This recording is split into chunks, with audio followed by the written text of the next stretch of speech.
നമ്മൾ ഉദ്ദേശിക്കുന്നത് പോലെ പലപ്പോഴും നമുക്ക് ഒന്നും ചെയ്യാൻ പറ്റുന്നില്ലല്ലേ. നിൻ്റെ സ്വഭാവത്തിൽ ഭയങ്കര വ്യത്യാസം വന്നു, നീ ആകെ ഭയങ്കര ചൂടിലാന്നൊക്കെ പറയും. എന്തുകൊണ്ടായിരിക്കും ഇങ്ങനെ ചൂടാണെന്നൊക്കെ പറയുകയാണ്. ലൈഫിലെ എന്തെങ്കിലും പിന്നെ നമ്മൾ അഡ്രസ്സ് ചെയ്യാതെ പോയ ചില ബാഡ് മൊമെൻറ്റ്സ് ആയിരിക്കും, തിരിച്ചറിഞ്ഞിട്ടുണ്ടാവില്ലല്ലേ. ഞാനൊരു ഉദാഹരണം പറയാം. എൻ്റെ വീട്ടിൽ മൂത്ത മകളുടെ ആദ്യ കുർബാനയായിരുന്നു.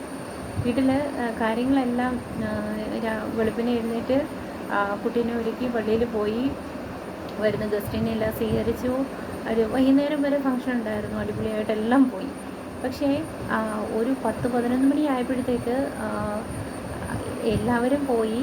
വീട്ടിലുണ്ടായിരുന്ന ബാക്കി അംഗങ്ങളെല്ലാം ക്ഷീണിച്ച് ഓരോ മൂലയ്ക്ക് കിടക്കാനായിട്ട് തുടങ്ങി. അവരവരുടെ റൂമിലേക്കെല്ലാം പോയി.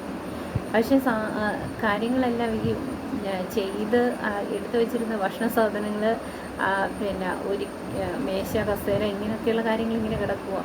ഇതെല്ലാം കിടന്നാൽ നാളെ പിറ്റേ ദിവസം വർക്കിംഗ് ഡേ ആണ്, ജോലിക്ക് പോകണം.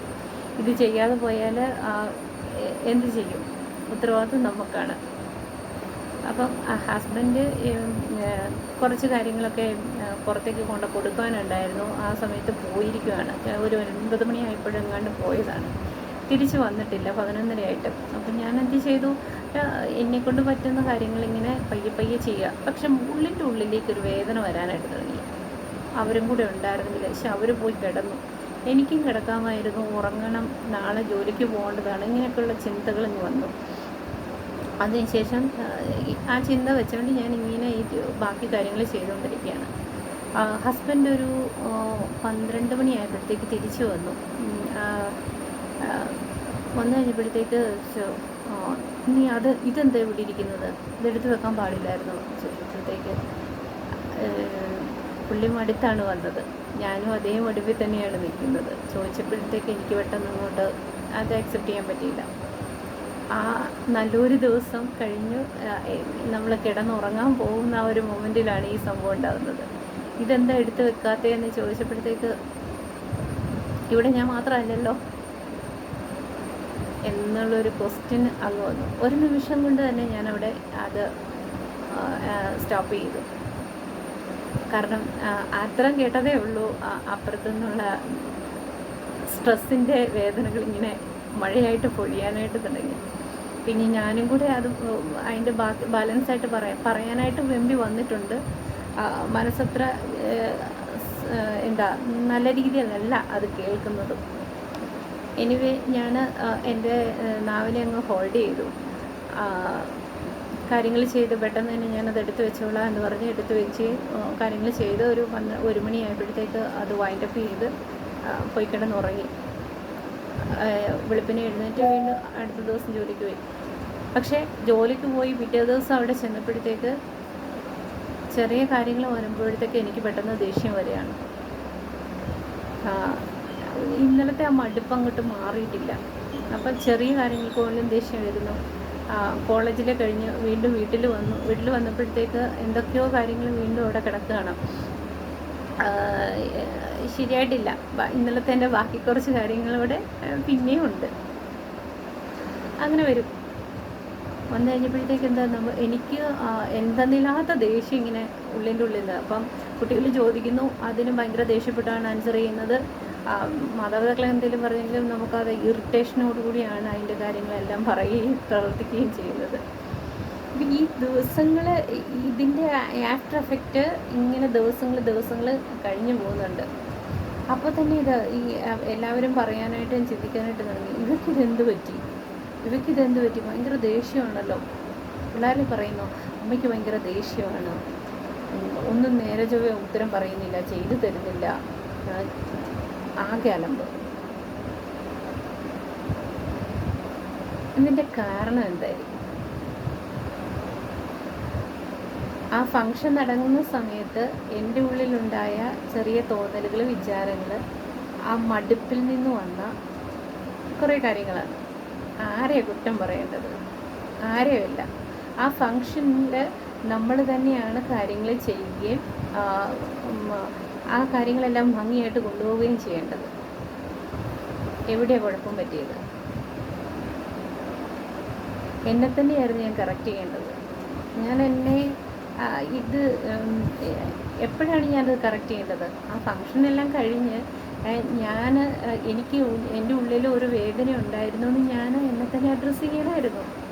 എനിക്ക് ആ വേദന കൊണ്ടാണ് ഞാൻ ഇരിക്കുന്നത്. അപ്പോൾ അതിനെ എന്നെ ഒന്ന് ക്യൂർ ചെയ്തിട്ടതിന് ശേഷം മാത്രമേ ഞാൻ ബാക്കി കാര്യങ്ങൾ ചെയ്യാവുള്ളൂ എന്നുള്ളൊരു ചിന്ത എൻ്റെ ഉള്ളിലുണ്ടാവണമായിരുന്നു, അല്ലേ?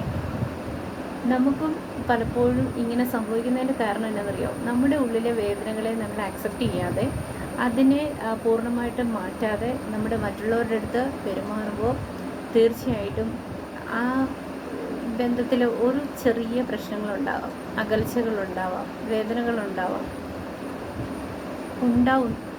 മനുഷ്യ സഹജമാണ്. എന്താ ചെയ്യേണ്ടത്?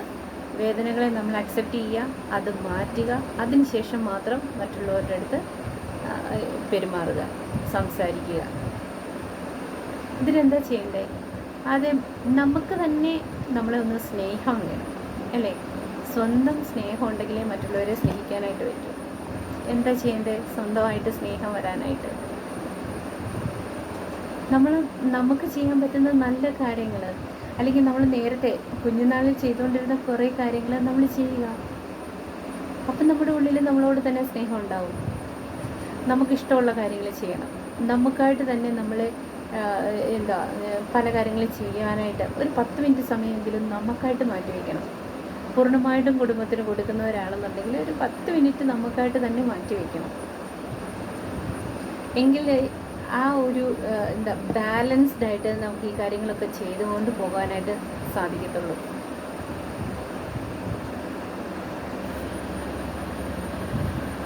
ഇനി ഈ വേദനകൾ മാറ്റാനായിട്ട് അല്ലെങ്കിൽ മുറിവുകൾ ഉണക്കാനായിട്ട് എന്താ കാര്യം ചെയ്യേണ്ടതെന്നറിയോ?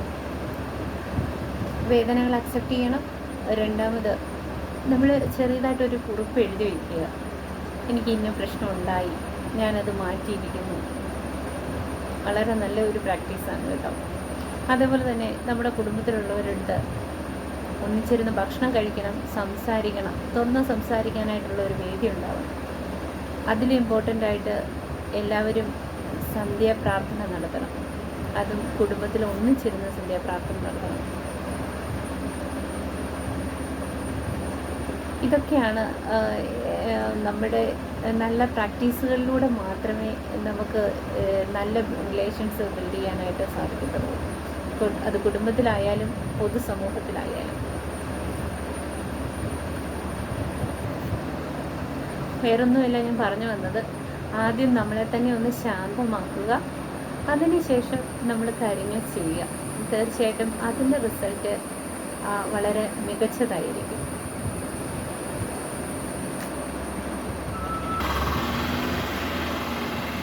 ഞാൻ ഈ പറഞ്ഞ കാര്യങ്ങളിൽ